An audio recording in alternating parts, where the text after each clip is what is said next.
दगड़ियों मैं आपन बबल तक नवर छूं। यक आपन बबली के लीजिए मैं आपन गान सुनाने और छूं। आप सब लोगों के तुम लोगों के मेरी यो गान पसंद आल जरूर लाइक शेयर कमेंट द्वारा जरूर बताया।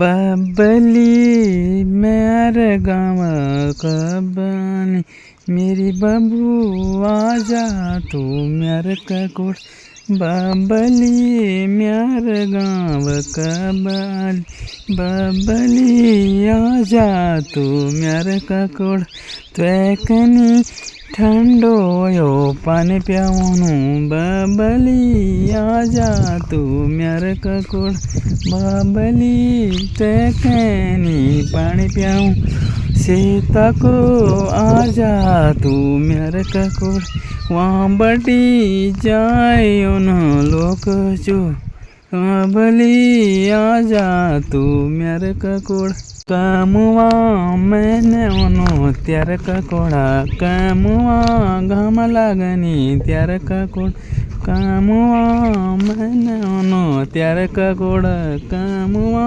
घाम लगनी त्यार ककोड़।